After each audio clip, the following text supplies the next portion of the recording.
ആരാണ് ഈ നേതാവിന് ജയിക്കെന്ന് പേരിട്ടത്? ഇദ്ദേഹം ലോക തോൽവിയാണ്.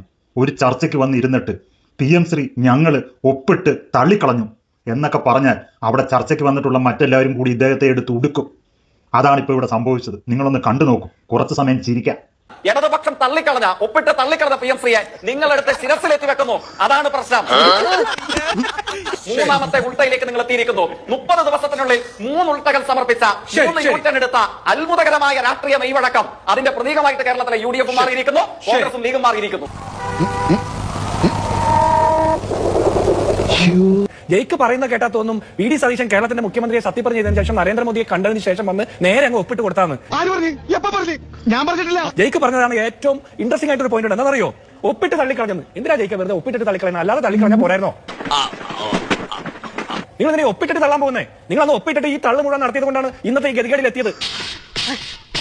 ഒന്നാമത്തെ കാര്യം. രണ്ടാമത്തത്, മോശപ്പെട്ടതാണ് PM ശ്രീ എന്ന് പറയുന്നു. മോശപ്പെട്ട PM ശ്രീയിൽ ഒപ്പിട്ടിട്ട് പിറ്റേ ദിവസം ചിന്താവാരികയിൽ ശിവൻകുട്ടി വിദ്യാഭ്യാസ മന്ത്രി ലേഖനം എഴുതി താങ്കൾ വായിച്ചിരുന്നോ? താങ്കൾ വായിച്ചിരുന്നോ? അതിനുശേഷം 22-ാം തീയതി നടന്ന ക്യാബിനറ്റ് മീറ്റിംഗിൽ എന്തുകൊണ്ട് മറച്ചു വെച്ചു? മുന്നണിയോട് മറച്ചു വെച്ചു. അവര് നിലപാട് മാറ്റി അഭിലാഷ് പറഞ്ഞാൽ പോരാ, ജയിക്ക് പറയണം.